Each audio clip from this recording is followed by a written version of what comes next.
Tarde, eu sou Jaqueline, trabalho na Regional de Saúde e hoje, a gente vai dar início a mais uma qualificação virtual, relacionada ao cuidado pré-natal e à criança, abordando a temática do puerpério e planejamento familiar. Então, eu gostaria de dar as boas-vindas a todos.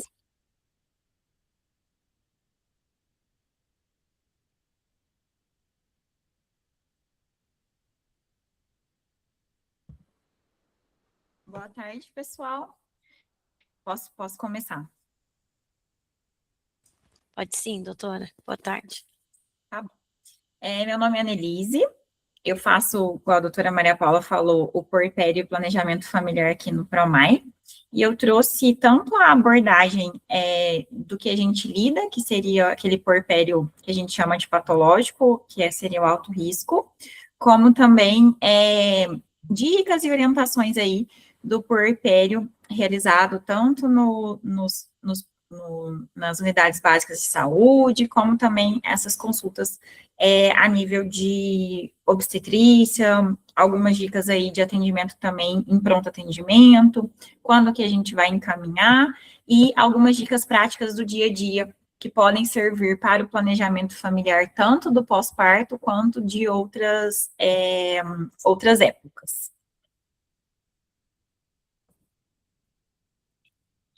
Então, começando a definição, o puerpério, ele inicia imediatamente após o nascimento do bebê, nascimento da criança, e se estende até 6 semanas, 42 dias. Então, ele é um momento crítico para as mulheres, para os recém-nascidos, para os parceiros, os pais, os cuidadores e a família. No mundo total, de modo geral, a carga de mortalidade e morbidade materna e neonatal, ela permanece inaceitavelmente alta neste período. Então, como intervenção para este período, nós temos oportunidades para melhorar o bem-estar materno e apoiar o cuidado com o recém-nascido. Não é uma realidade na nossa região a perda, de mães e bebês aí nessa fase, mas isso é uma realidade mundial. Para a gente começar a discussão, é importante compreender que a gente fala de puerpério em relação temporal, e em cada uma dessas fases a gente vai ter intervenções diferentes. Então, a partir do momento que a placenta sai, até o momento que a mulher restabelece ao seu estado anterior à gestação, a gente chama de puerpério. Na literatura clássica, a gente vai até 42 ou 45 dias do pós-parto. Mas, se essa paciente amamenta, as alterações mamárias, elas vão se perpetuar até que essa paciente pare de amamentar. Então, este puerpério, nós chamamos de puerpério remoto.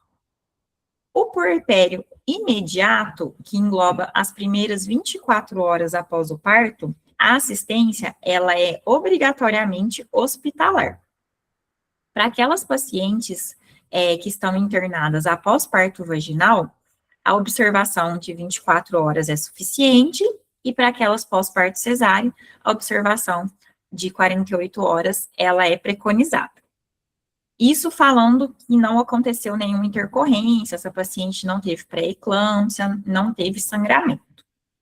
Nessa fase, da internação dessa paciente, das 24 primeiras horas, 48 ou 72 primeiras horas, será observado tanto o contato mãe e filho, a rede de apoio dessa paciente, programando a alta, condições relacionadas a sangramento, eventos trombóticos e eventos pressóricos.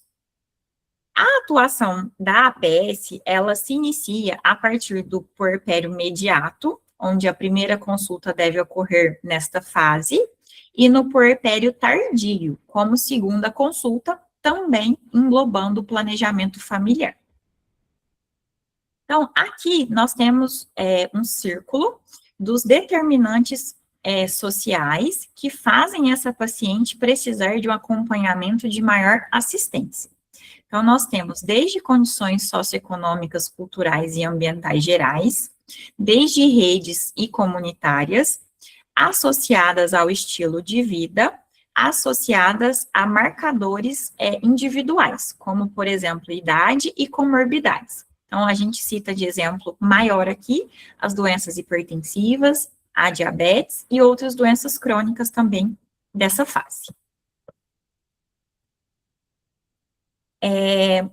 Neste slide estão os 10 passos para o pré-natal de qualidade. Então, vejam que dentro do pré-natal de qualidade, nós temos a garantia do acompanhamento puerperal fazendo parte deste pré-natal de qualidade, garantindo que essa paciente tenha acesso aí ao serviço de saúde e à unidade de saúde referenciada quando alto ou médio risco.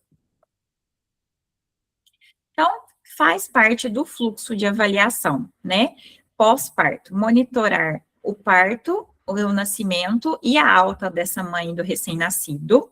No mundo ideal, né, faríamos uma visita domiciliar até 48 horas pós a alta, ou nas primeiras 24 horas, quando fatores de risco ao nascer. Primeira consulta puerperal na primeira semana pós-alta, idealmente até o 7º dia, para também agregar os cuidados de ação do 5º dia para esse recém-nascido. E, como disse anteriormente, a segunda consulta puerperal, programada aí no puerpério, de forma mais tardia, entre 30 e 40 dias de pós-parto, não esquecendo do cuidado da puericultura e do planejamento familiar, que entra na saúde reprodutiva. Então, de consulta, nós teríamos a primeira consulta nessa primeira semana puerperal, e a segunda consulta, mais ou menos, ao final do primeiro mês de puerpério. Vejam que no puerpério, a gente tem que resgatar o status vacinal dessa paciente. Então, aquelas pacientes que não completaram os esquemas vacinais, ou aquelas pacientes que não puderam ser vacinadas porque era contraindicado na gestação, a gente faz esse resgate da avaliação da carteira vacinal. Então, ela não completou as doses de hepatite, que são 3. Né, e a gente precisa, para administrar a terceira dose, um intervalo de 6 meses. Então, é um momento de chamá-la para fazer essa atualização, porque no puerpério, às vezes, a paciente se perde do cuidado próprio, porque agora ela demanda um cuidado maior ali ao recém-nascido. Então, é importante também para aquela paciente que não se vacinou durante a gestação, que ela tome a vacina da influenza, e que ela continue atualizando, caso ela não tenha nenhuma dose, ou tenha apenas uma dose, vacina da DT, tá? Então, o puerpério, ele é uma continuidade aí para o cuidado vacinal, e voltam ali a permissão das vacinas que podem ser contraindicadas durante a gestação. No ciclo gravídico puerperal, a gente precisa fazer educação continuada. Então, além dos cuidados do acompanhamento pré-natal e puerperal, nós temos também que falar com essa paciente sobre, por exemplo, atividade sexual no puerpério. Quando que ela está liberada para ter atividade sexual? Como será essa primeira atividade sexual? Qual a relação ali entre o casal após o nascimento dos filhos, né? A organização desse cuidado, o autocuidado da mulher e enfatizar a prevenção das infecções sexualmente transmissíveis, principalmente naquelas em que houve algum tratamento durante a gestação. Às vezes, a paciente fica em abstinência durante a gestação toda, porque ela tem medo ali de uma nova IST, exemplo, as que tratam sífilis, mas depois que o bebê nasce, né, como elas não têm mais essa preocupação, elas acabam não utilizando preservativo, né, se expondo a riscos. Então, é uma fase de conversar sobre isso também. Além disso, né, nós vamos falar com a paciente sobre o vínculo mãe e bebê, os direitos do planejamento reprodutivo, né, que entra aí nessa consulta nos 30 dias pós-parto, e os cuidados aí da sequência, né, que ela volta, né, depois do puerpério, a ser uma paciente ginecológica. Então, qual o cuidado que a gente vai ter com essa paciente no pós-parto? Então, no puerpério, priorizar essa visita domiciliar, 48 horas pós a alta, ações do 5º dia do recém-nascido, consulta puerperal precoce na primeira semana, a consulta puerperal tardia após o 1º mês. No planejamento, nós vamos falar sobre planejamento familiar e, quando necessário, essa paciente continua o acompanhamento, por exemplo, no puerpério patológico. Então, sempre que for analisar uma paciente puérpera, a gente precisa avaliar a fisiologia dessa mãe, dessa mulher. Então, quais são os aspectos que a gente vai avaliar? A micção e a incontinência urinária, que está mais relacionada ao número de partos e gestações do que propriamente a via. A função intestinal, principalmente nas pacientes que tiveram lacerações perineais graves, de 3º ou 4º grau, e também nas pacientes que foram submetidas a cesárea. Nós precisamos estar atentos a sinais de ilho paralítico. A cicatrização da ferida, seja ela perineal, seja ela a cicatrização da cesárea. Atenção para a retirada de pontos. Interrogar ativamente sobre dor de cabeça, aqui investigando sinais e sintomas de pré-eclâmpsia ou de cefaleia pós-RAC, por exemplo. Fadiga, dor nas costas, dor no períneo. Qual é a higiene que essa paciente tem feito ali naqueles pontos, naquela laceração ou na episiotomia?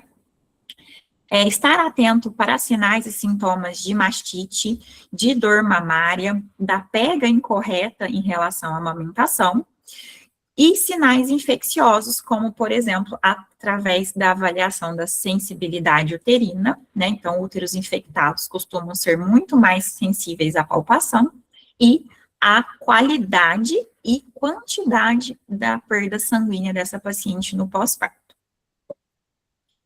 Então, o puerpério, englobando os processos involutivos, a partir do nascimento do bebê, até que essa mãe reestabeleça o status pré-gravídico. Lembrando que com a amamentação, a mama continua ali no seu desenvolvimento desse estado pré-gravídico, até que se cesse a amamentação. As lesões dermatológicas, elas podem persistir, as alterações urinárias, gastrointestinais e de circulação, a parte cardiológica também, costumam regredir. Uma avaliação muito importante que a gente faz, e a gente observa, né, com frequência no exame físico, é o retorno do útero à cavidade pélvica. Então, pós-parto, né, um parto a termo, que o útero chegou ali até o processo tifoide, nós temos a involução uterina, pós-parto, né, que evita a hemorragia pós-parto, na altura da cicatriz umbilical. Isso varia de multíparas, pacientes com útero distendido por gemelaridade, polidrâmino, mas no geral, na altura do umbigo. E este útero volta para atrás da sínfise púbica, ou seja, ele volta para a cavidade pélvica pós ali 10 a 12 dias do pós-parto. Então, se eu vou avaliar a paciente na primeira semana, eu preciso ter noção de que o útero estará muito próximo à pelve, mas ele ainda será palpável na região abdominal da paciente. E se eu detecto que ele está muito acima da linha, né, próxima à sínfise púbica, essa paciente merece uma avaliação de restos placentários, de hemorragia puerperal ou de processos infecciosos. O que a gente solicita que a paciente faça para que ajude nessa involução uterina? Então, a gente solicita que ela deambule de forma precoce e que ela amamente, porque o reflexo, né, da prolactina sendo liberada através da sucção com a produção de ocitocina fazem com que esse útero contraia, tá? Nessa fase de contração uterina, pelo reflexo através da amamentação, essa mãe pode sentir cólicas, e as cólicas nas multíparas são de maior intensidade. Então, elas devem ser orientadas em relação à analgesia simples, se elas tiverem incômodo com essa cor. Então, aqui, um desenho esquemático da altura que se espera do útero em relação ao pós-parto. Então, retorno à cavidade pélvica a partir aí do 12º dia. O sangramento a gente chama de loqueação. Geralmente na cesárea a loqueação é de menor volume, porque a gente faz a limpeza dessa cavidade uterina, né, no momento da cesárea, após a dequitação placentária, mas para as pacientes de parto normal, geralmente elas apresentam aí a loqueação conforme esse desenho esquemático. Essa loqueação, ela é decorrente, né, da eliminação de eritrócitos, restos do endométrio gravídico, também chamado de decídua, e das células descamadas do revestimento uterino. Ela vai de vermelho vivo a vermelho escuro, passando para amarelada, até que ela se torne aí uma secreção esbranquiçada, muito semelhante à secreção vaginal fisiológica. Então, esse lóquio sanguinolento, né, também chamado de rubro, são nos primeiros 3 a 4 dias pós-parto, geralmente tem uma coloração vermelho vivo e de consistência sanguinolenta. Do 4º até o 7º dia pós-parto, nós temos lóquio fúcsia, geralmente descrito pela paciente como água de carne, que é mais ralo. Depois, lóquios serosos, principalmente pela secreção de leucócitos, do 7º ao 10º dia. E, na fase tardia, lóquios alba, que existe uma reduzida quantidade de leucócito e essa secreção pode assumir aí coloração esbranquiçada ou discretamente amarelada. Já não é tão perceptível em relação, a diferença em relação a um conteúdo vaginal fisiológico. Colo do útero, se essa paciente passa por um processo de parto normal, ou mesmo que ela faça cesárea, se ela entrou em trabalho de parto e houve processo de dilatação, o colo do útero recupera a forma após 18 horas do parto. E a abertura do colo, caso ela atinja a dilatação de 10 centímetros, gradualmente se fecha em 2 semanas. É muito importante que essa paciente não tenha relações sexuais neste período de sangramento e também neste período em que o colo está aberto, porque pode acontecer infecção ascendente de bactérias provindas da região vaginal com essa relação sexual. Então, é muito importante que ela respeite esse período de cicatrização intrauterina, da onde estava implantada a cesárea, e também respeite aí o restabelecimento do colo, né, que é a nossa primeira barreira aos micro-organismos ascendentes vaginais. É muito importante falar com a paciente que, se elas não estão amamentando, a primeira menstruação, ela volta de maneira precoce. Mais importante ainda é falar com a paciente que primeiro ela ovula, para depois ela menstruar. Então, por isso, algumas pacientes ficam grávidas no puerpério sem que elas tenham menstruado, porque geralmente a ovulação ocorre e 14 dias depois essa paciente menstrua. Então, para aquelas pacientes que amamentam, nós podemos orientá-las, se a amamentação for exclusiva, ela precisa ir de no mínimo, 8 mamadas diárias, de pelo menos 15 minutos, e que o intervalo entre elas não seja maior do que 3 horas. Se ela garante este tipo de aleitamento materno, nós temos um bloqueio hipofisário em relação ao eixo hormonal do ciclo menstrual, que é feito através do estímulo da prolactina.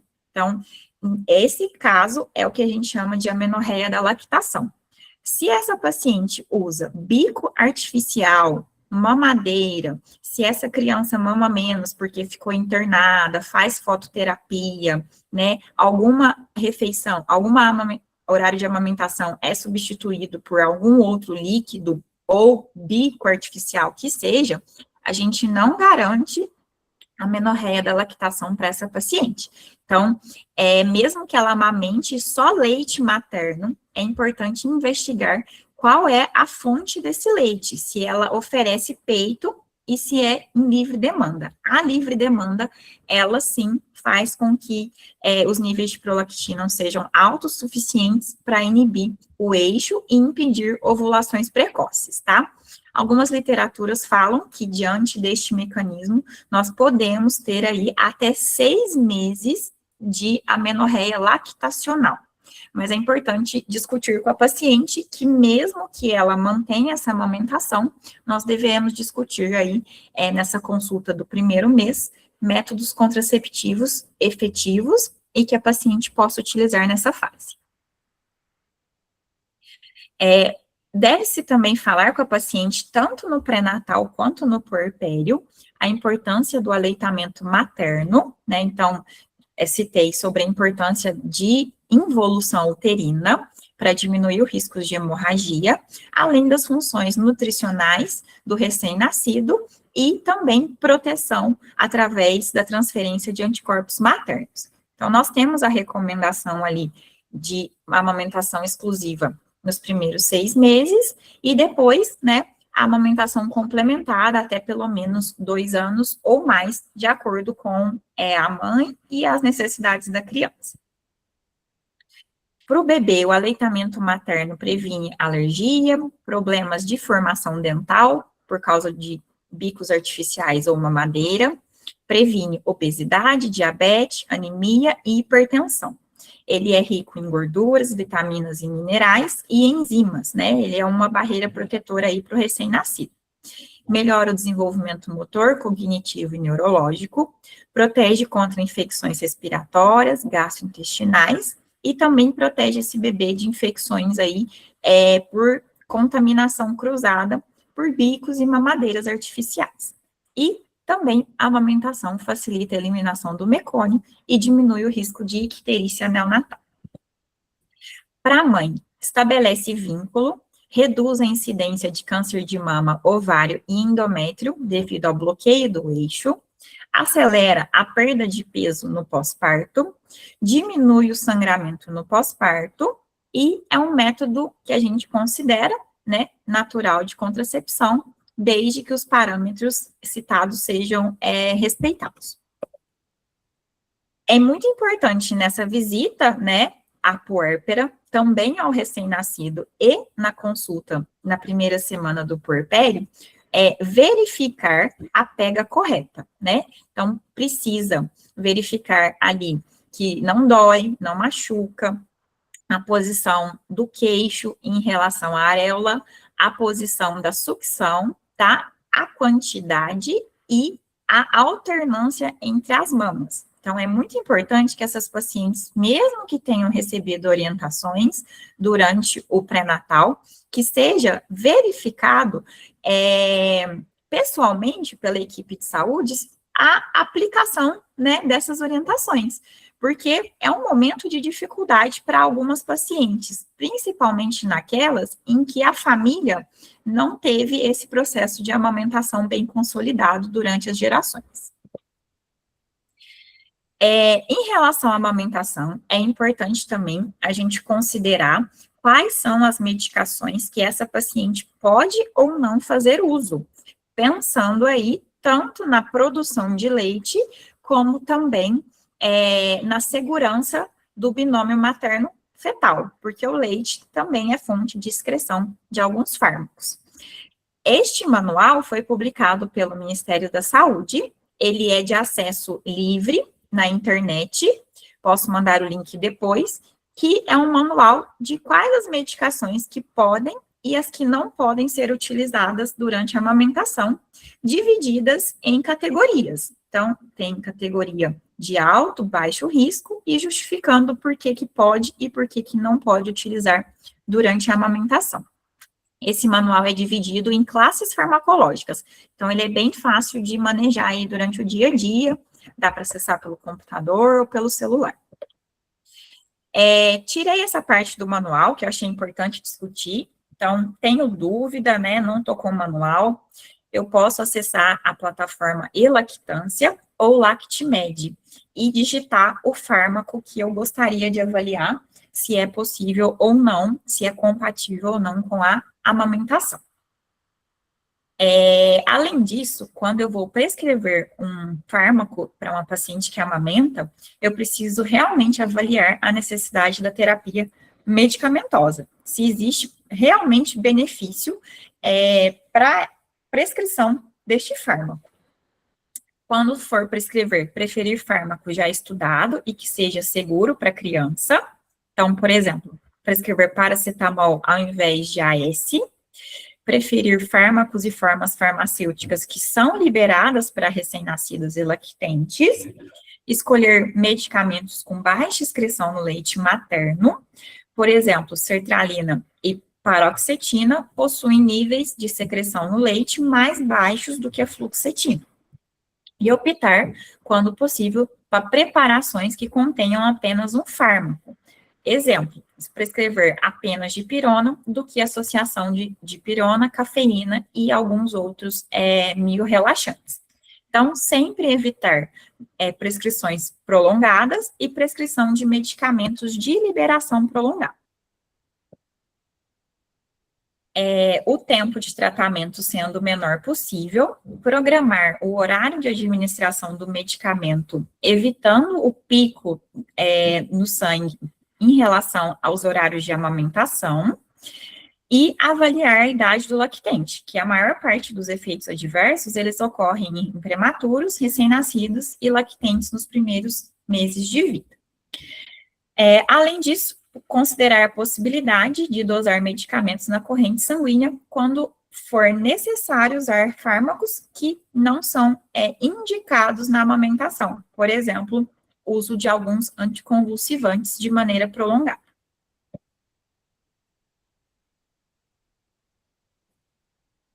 Em relação às alterações hemodinâmicas no pós-parto, a gente sabe que durante a gestação, a paciente ganha 50% de volume plasmático. Ela aumenta em 50% seu volume plasmático. Isso é feito para que ela tenha estoque suficiente ali para a circulação materno-fetal e também para proteção para casos de sangramento no pós-parto, né? Então, o corpo prepara a paciente para que ela sangre no momento do pós-parto. Essas alterações sanguíneas voltam, né, se reestabelecem ali rapidamente dentro do primeiro mês do pós-parto. Então, é uma queixa comum das pacientes sudorese excessiva, porque a forma mais efetiva de eliminar volume sanguíneo em excesso é a sudorese, tá? Então, é uma queixa perfeitamente normal. A gente vai considerar que essa paciente está taquicárdica acima de 100 batimentos por minuto. E é importante perceber se ela está com febre ou se a loqueação dela está aumentada, podendo também indicar desidratação. Então, uma paciente que amamenta, ela precisa tomar água com maior frequência. E isso ela conta com a rede de apoio, para que ela mantenha-se ali a maior parte do tempo em contato com a água durante a amamentação. A profilaxia de anemia que a gente faz durante o pré-natal, ela pode ser mantida no pós-parto e pode ser feita com a mesma suplementação que essa paciente tomou durante a gravidez. Então, ela pode continuar a suplementação oral de ferro ou também continuar com a suplementação de ácido fólico durante as 6 a 12 semanas após o parto. A amamentação acaba também consumindo. Então, além do sangramento no pós-parto, com o consumo da amamentação, essa paciente tem risco de ter anemia, principalmente naquelas que já tiveram anemia ali durante a gestação. Lembrar que as pacientes puérperas também têm risco de tromboembolismo venoso, como trombose venosa profunda e embolia pulmonar, porque nós temos ali a tríade de Virchow, né? Então, a paciente com estase vascular, lesão vascular e uma paciente com aumento dos fatores de coagulação que fazem com que essa paciente pare de sangrar no pós-parto. Então, nós devemos estar atentos a essas fatalidades, né, principalmente se a paciente tiver fator de risco associado, como, por exemplo, tabagismo, obesidade, pacientes que não deambulam no pós-parto, a concomitância de infecções, sangramento aumentado no período puerperal, cirurgia de emergência, incluindo a cesárea de emergência, e também naquelas pacientes sabidamente com distúrbios de coagulação. A infecção puerperal é algo que a gente deve monitorar também. Geralmente, as pacientes, quando detectado durante o período de internação, elas estendem essa internação para que seja tratado tanto a endometrite como a coriomielite. Então, a infecção puerperal, ela pode ser do trato genital, através dessa ascensão de bactérias por via vaginal, ou da ferida operatória, como, por exemplo, da cesárea. De modo geral, são as bactérias que colonizam a pelve, tá? E isso reforça a importância de se tratar, por exemplo, vaginose bacteriana durante a gestação, para que não ocorra ali a translocação dessas bactérias nesse período puerperal, em que essa paciente tem ali um colo do útero aberto e uma grande cicatriz, uma grande área de ferida no local da implantação da placenta. É muito importante também estar atento aos transtornos psiquiátricos nessa fase. Os transtornos psiquiátricos graves são raros, mas o que é comum é o blues puerperal, também conhecido como tristeza puerperal ou baby blues. Ocorre em 85% das pacientes. Agora, a depressão pós-parto e a psicose pós-parto, geralmente está mais associada às pacientes com história prévia ou episódios psiquiátricos prévios. De todo modo, recomenda-se que na puérpera faça-se o rastreio de depressão e ansiedade através de instrumentos validados, como as escalas de fácil aplicação. A tristeza puerperal, como falei, acomete aí 85% das puérperas, é um estado depressivo transitório, surge precocemente, em geral no 3º dia pós-parto, e tem duração aproximadamente de 2 semanas. É uma queixa comum da paciente, ao entardecer, ela sentir ali uma sensação esquisita, de choro, de labilidade emocional, e isso pode ser acentuado tanto as questões hormonais, como pela ressignificação do papel dessa mulher agora no puerpério. Ela vai ter privação do sono, sentimentos de incapacidade, ansiedade em relação ao cuidado do recém-nascido e o apoio do parceiro e sua rede de apoio conta muito para que ela passe pela tristeza puerperal de um modo que não afete ali a sua vivência com o recém-nascido. O tratamento geralmente é acolhimento, com apoio familiar, sobretudo do companheiro, e não é uma condição muito estudada, porque tem caráter benigno e transitório. A chance de evoluir para uma depressão pós-parto é uma chance remota. Então, é um período realmente de adaptação fisiológica e também de adaptação social da mulher em relação ao recém-nascido e o seu papel na nova família ou em relação aos filhos anteriores. A depressão pós-parto, então, é um quadro que apresenta sintomas como humor disfórico, distúrbios do sono de maneira acentuada, paciente modifica o apetite, queixa-se frequentemente de fadiga, tem culpa excessiva e pode apresentar pensamentos suicidas. Este tipo de quadro aparece de forma mais tardia, geralmente após a 2ª semana do pós-parto, e deve ser tratado com acompanhamento psicológico e, em alguns casos, até tratamento medicamentoso, porque esses sintomas, eles podem persistir aí por até 1 ano.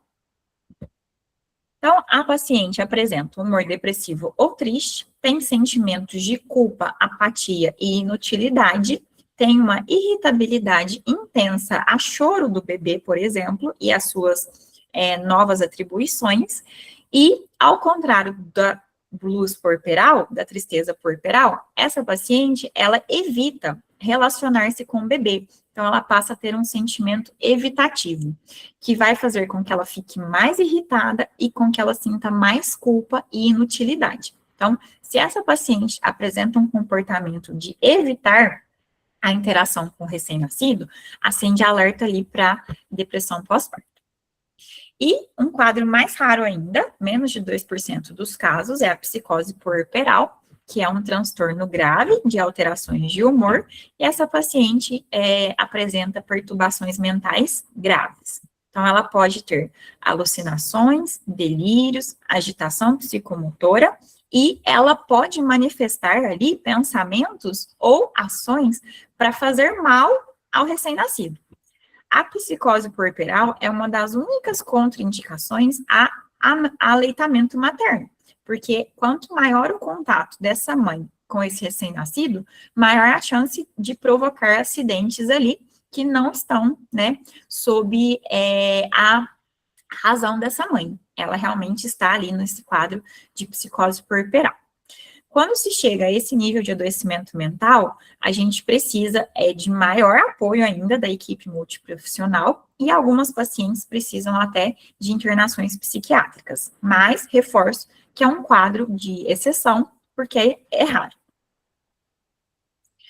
É comum também, né, no período puerperal, a infecção mamária, a gente chama de mastite puerperal. Ela geralmente aparece da 2ª até a 6ª semana pós-parto, e nos dias iniciais do pós-parto, muita gente confunde com a apojadura fisiológica. Então, a mastite, ela é mais tardia. Ela decorre a partir de fissuras mamárias, junto com o acúmulo de leite, né, numa mama que não foi devidamente esvaziada. Os principais agentes são relacionados à pele, como o Staphylo aureus, e além, né, desse engurgitamento, dessa estase, a paciente apresenta dor, edema, calor e hiperemia. Podem estar associados sintomas sistêmicos, mal-estar, taquicardia, febre, calafrios, diminuição do apetite e dor de cabeça. Quando esse sintoma persiste e está diferente do quadro clássico, a gente precisa avaliar ali um tipo de linfoma, mas também é raro, isso é diagnóstico de exceção. Então, aqui, algumas imagens, né, de uma mama cheia, engurgitada, não temos fissuras, tá, na imagem superior, mas a gente pode ver que ela está hiperemiada e edemaciada. Na figura do canto inferior, a gente vê o abscesso drenando, tá, e só contraindica a amamentação se esse abscesso drenar através da papila mamária, através da onde o bebê vai promover a sucção, tá? Em qualquer outra situação, a amamentação, ela não é contraindicada. Por isso, com o tratamento de mastite, preconiza-se antibióticos que são compatíveis com a amamentação. Então, a nossa primeira opção do nosso protocolo institucional é o tratamento ambulatorial, quando condições aplicáveis, né?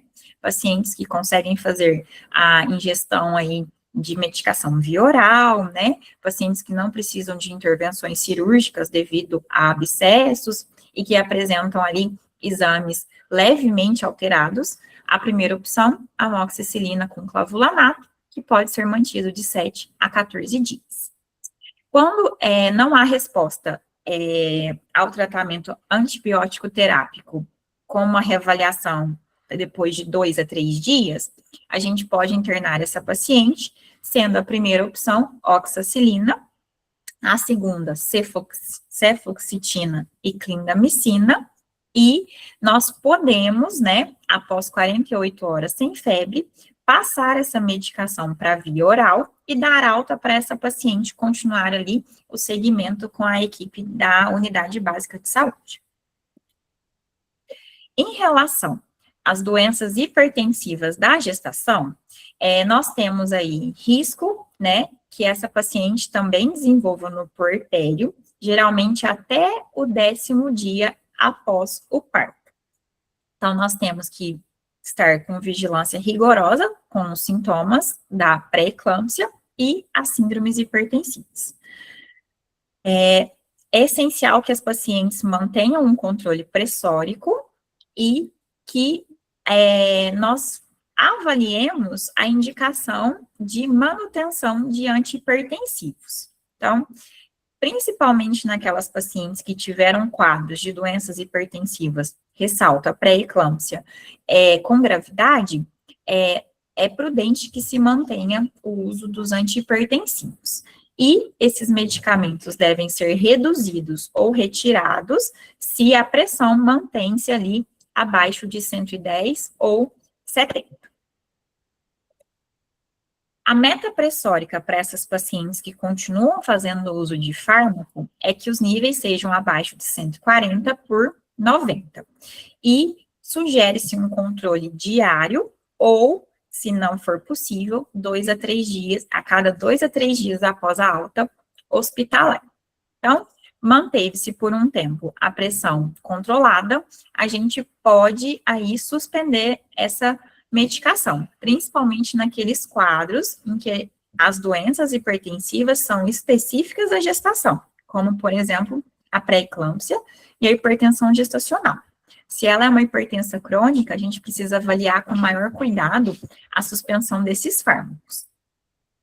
Em relação à amamentação, a gente deve evitar o uso de bloqueadores dos receptores de angiotensina, que a gente chama dos BRAs, clonidina, porque a gente não tem segurança em relação à amamentação, especialmente nos casos de prematuridade.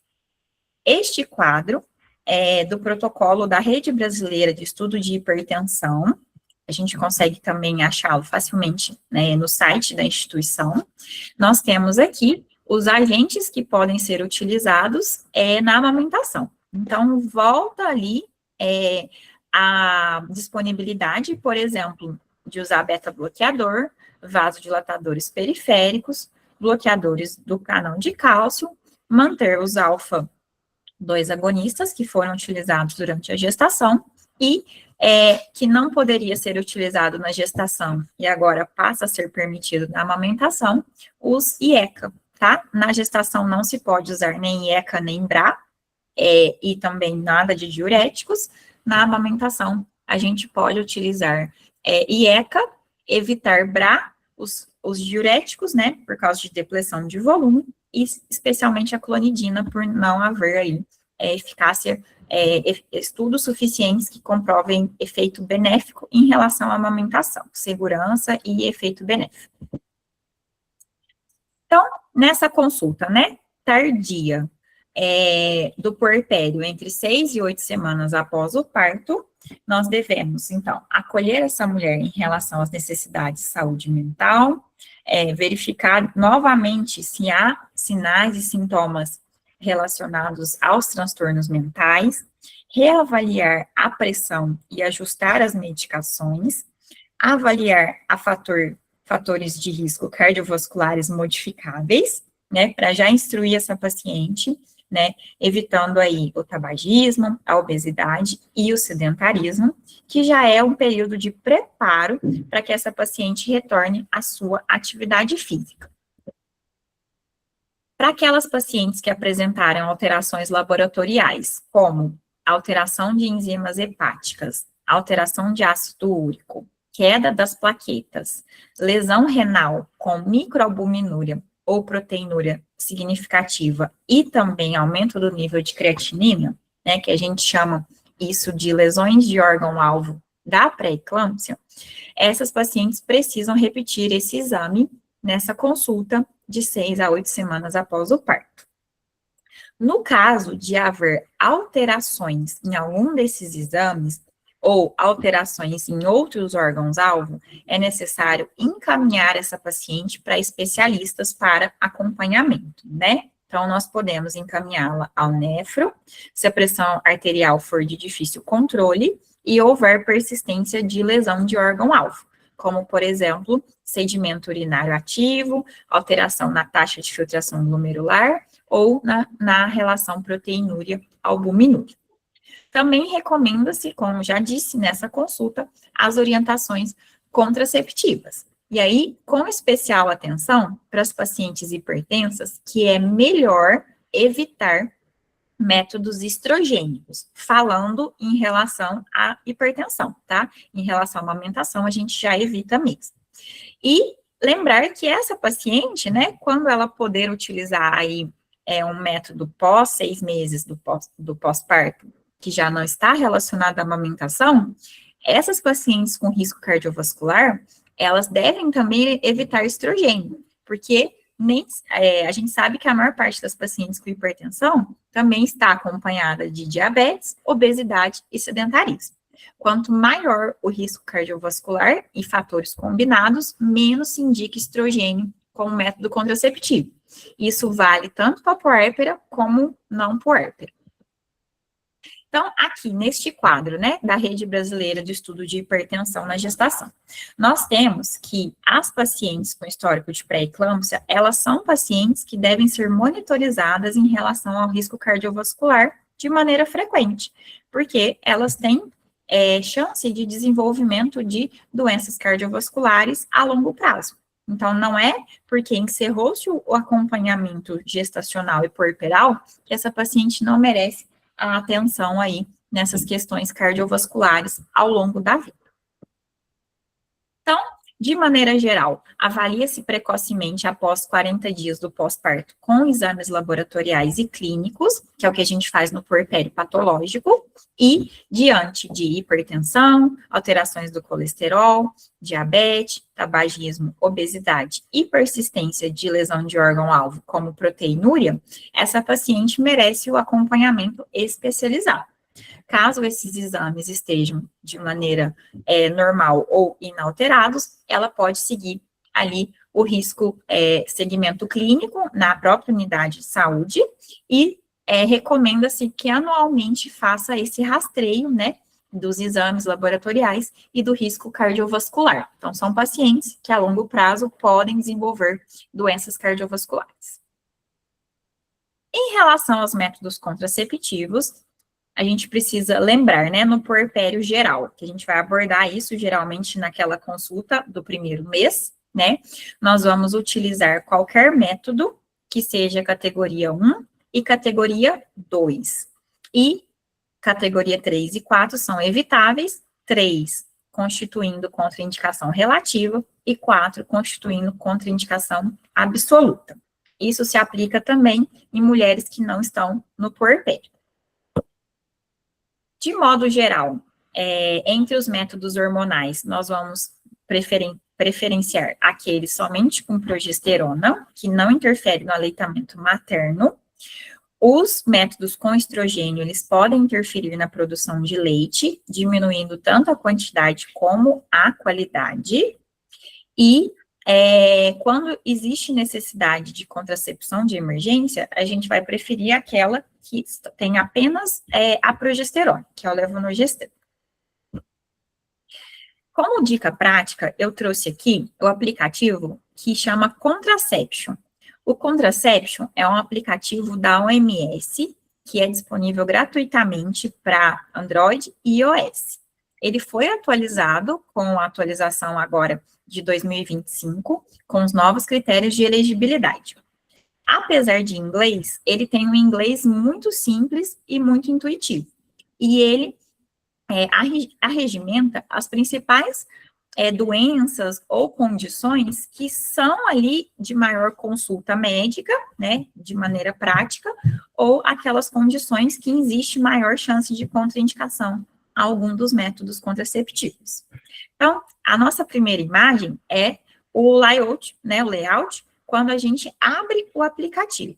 Então, a gente vai clicar na ferramenta de elegibilidade, que é o Eligibility Tool, né, ferramenta de elegibilidade. Vai abrir essa página, que é a nossa segunda figura, com vários tópicos em que eu posso selecionar e combinar entre eles até 2. Então, posso combinar idade com terapia anticonvulsivante, idade com amamentação, risco cardiovascular, tá? Então, seleciono até 2 e faço as combinações. Se a paciente possui outras condições, eu preciso priorizar ali aquelas que vão me dar mais contraindicações. Então, o aplicativo, ele tem, apesar de inglês, ele tem um inglês bem simples e está condizente com o Ministério da Saúde, que na maior parte das vezes segue as recomendações da OMS. Então, este é um exemplo, né? Então, se eu clico ali em HIV, se eu clico em cefaleia, né, que é uma indicação clássica aí, não falando de puerpério, né, falando de contracepção no geral, eu posso escolher se tem migrânia, se essa migrânia tem aura ou não, qual a idade da paciente, e ele vai me dar aí, por exemplo, quais são as recomendações para essa paciente. Aqui, já usando outro exemplo, né, na terceira figura, a hipertensão, nós temos ali as categorias dos métodos contraceptivos, tá? Então, apesar da aula ser de puerpério, essa dica fica aí para todas as pacientes que procuram métodos contraceptivos, para a gente avaliar e deixar a paciente ciente se existe risco ou não em relação à escolha do método contraceptivo. Então, peguei aqui prints, né, do aplicativo em relação ao puerpério, que é o tema dessa discussão. Então, pós-parto, nas primeiras 48 horas, né, todos os métodos são categoria 1, exceto contraceptivo hormonal combinado. Quais são os contraceptivos hormonais combinados? O anel vaginal, adesivo, injetável mensal e a pílula oral combinada. Se eu tenho aí, né, mais do que 3 semanas do pós-parto e menos do que 4 semanas pós-parto, para uma paciente que não está amamentando, então lembre-se disso, essa paciente do pós-parto que não pode usar apenas contraceptivo oral combinado, ela não está amamentando. Vejam que selecionei pós-parto e não amamentação, tá? Então, esse slide das pacientes que não estão amamentando. Quando eu falo de 3 semanas até 4 semanas de pós-parto para essa que não amamenta, todos eles são elegíveis para uso, porque a gente precisa lembrar que essa paciente vai ter um retorno precoce em relação à ovulação. Se ela não amamenta, a ovulação geralmente retorna nos primeiros 21 dias de pós-parto. Eu preciso verificar se essa paciente não tem contraindicação a métodos de estrogênio. Se ela não tiver outra contraindicação, posso, né, nesse período precoce, utilizar estrogênio, desde que ela não amamente e não apresente risco de tromboembolismo por outras causas. E no pós-parto, mais tardiamente, de 4 até 6 semanas, a gente tem ali que até mesmo os contraceptivos combinados, eles são categoria 2, porque não existe mais tanto risco de trombose AVC e essa paciente não está amamentando. Então, quando ela não amamenta, a gente tem um cuidado maior em relação a níveis trombóticos nas primeiras 3 a 4 semanas, e depois ela passa a ser uma paciente com risco igual às outras fora do período puerperal.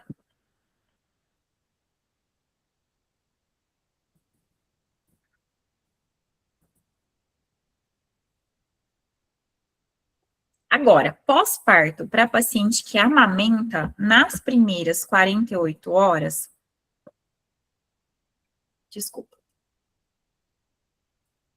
pós-parto que amamenta nas primeiras 48 horas, a gente pode iniciar alguns métodos de progesterona e a gente pode fazer a inserção do dispositivo intrauterino. Quando a gente fala de 48 horas até 3 semanas de pós-parto, a gente não pode mais inserir o dispositivo intrauterino e a gente não pode ainda utilizar métodos de estrogênio. Se a gente fala de pacientes pós 3 a 4 semanas do pós-parto, a gente continua podendo utilizar apenas métodos de progesterona, e eu chamo a atenção que o injetável trimestral, que é o acetato de medroxiprogesterona, aqui no aplicativo como DMPA, ele não é recomendado de primeira linha, ele é categoria 3. Quando a gente passa de 1 mês, né, do pós-parto até 6 semanas de pós-parto, a nossa contraindicação é a estrogênio, tá? Os outros métodos passam a ser seguros.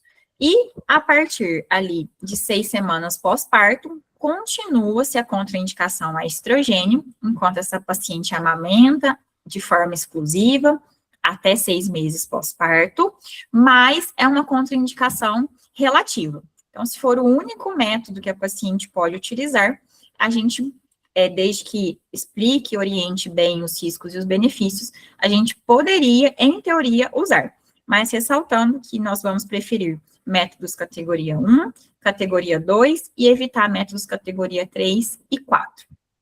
Do aplicativo, se eu quiser ver recomendações mais específicas em relação a cada um dos métodos, eu posso clicar em ver recomendações, que é esse segundo retângulo da tela, tá? Então, eu trouxe aqui o exemplo em relação à amamentação e não amamentação, mas eu posso colocar pré-eclâmpsia, posso colocar enxaqueca, posso colocar fatores de risco cardiovascular. Então, é um aplicativo bem útil no dia a dia em relação às condutas contraceptivas. Por fim, falar, né, do puerpério, apesar de a gente falar aqui da parte da mulher, a gente recomenda, né, que os homens, né, os parceiros estejam envolvidos nessas consultas e nesses cuidados, né, para promover aí a participação deles, tanto no momento da gravidez, do parto, e no puerpério, a fim de facilitar o apoio, o autocuidado e proteger a saúde mental dessas mulheres. Além disso, essas intervenções são recomendadas, né, incluir o homem nessas discussões e nesse cuidado, para que a gente tenha ali uma maior autonomia, maior apoio e maior respeito a essas puérperas, né? Elas precisam de ajuda, elas precisam ser vistas, né? Geralmente todo mundo quer ver o recém-nascido, mas todo mundo se esquece que por trás de um recém-nascido tem uma mãe recém-parida, que pode ter dificuldade de amamentar, pode estar com dificuldades ali em relação à autoimagem, em relação ao seu sentimento de menos-valia, pode ter cicatrizes perineais, cicatrizes provenientes de cesárea. Então, é muito importante a gente envolver o homem, né, o parceiro, nesses cuidados da puérpera, em todas essas fases puerperais. Aqui estão as referências bibliográficas que eu utilizei, priorizei literatura nacional para ficar mais fácil de acesso e agradeço muito a atenção de todos.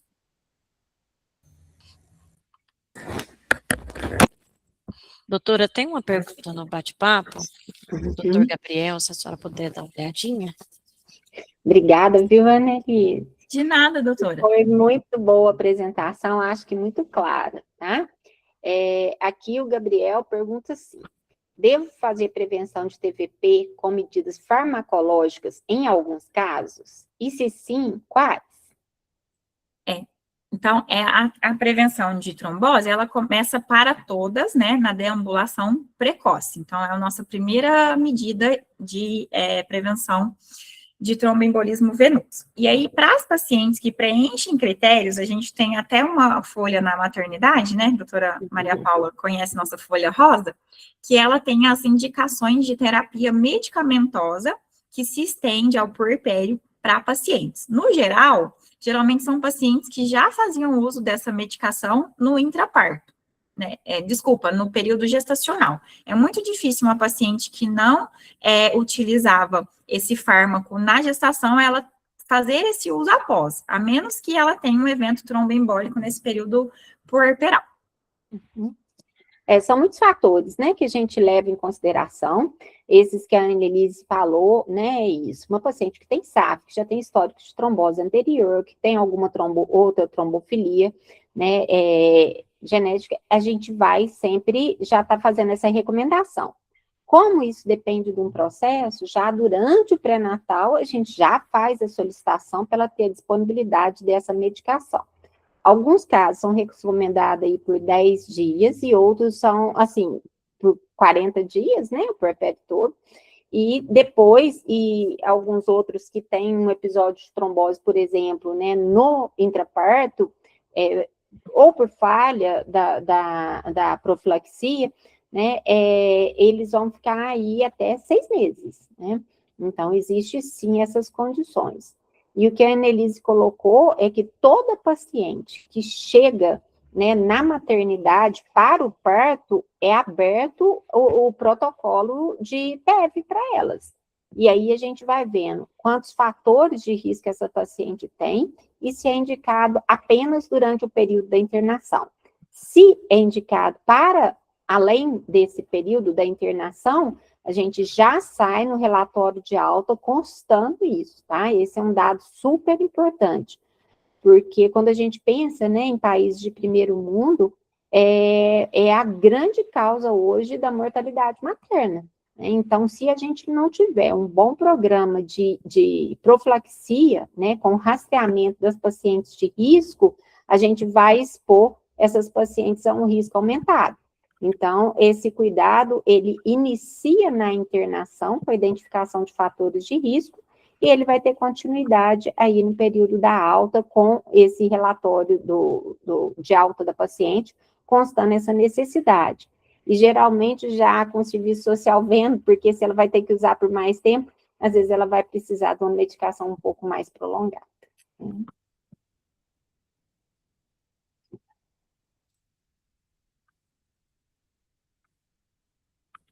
Thalissa, eu não sei se você está aí no chat, ô Annelise, está agradecendo aqui e parabenizando pela apresentação. Gabriel, vem isso. Sim, Gabriel, tem um score objetivo, sim, tá? A gente segue muito a do Royal College, que é um das melhores que a gente tem em termos de profilaxia de PEV. A Micaela está perguntando assim, Annelise, alguma contraindicação absoluta do uso de implante de etonogestrel no puerpério? Só se essa paciente tiver, por exemplo, alguma doença que contraindicaria fora do puerpério, que ele é um dos métodos que a gente tem liberação, assim, seria baixo risco, né? Então, entraria na contraindicação a progesterona de maneira geral. Aí a gente fala dessas pacientes com risco de câncer, ou as pacientes, por exemplo, que tem meningioma, que a gente vai evitar o uso de qualquer tipo de progesterona. Então, em relação às progesteronas, tanto a oral como o Implanon, eles são os de maior perfil de segurança, né? Então, as contraindicações, assim, são realmente iguais às contraindicações para as pacientes ginecológicas. Daisy, Triciane, Quinto, agradecendo aqui, colocando que foi muito boa a apresentação, tá? Obrigada.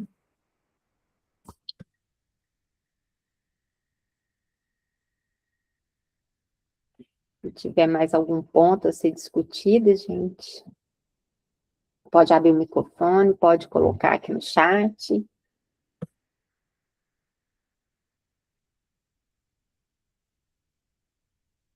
Bem, se não tiver, agradecer mesmo, Annelise, e pedir para a Jaqueline fazer o fechamento, e mês que vem continuamos aí, né? Obrigada, doutora Maria Paula, pelo convite. Obrigada, pessoal, pela disponibilidade em ouvir. Pessoal, nós gostaríamos de agradecer, né, Annelise, Maria Paula, agradecer vocês pela participação e já convidá-los para a qualificação do próximo mês, que vai ser realizada dia 22 de julho e vai abordar as temáticas das síndromes hipertensivas e doenças da tireoide. Então, já estão todos convidados. Muito obrigada pela participação e boa tarde.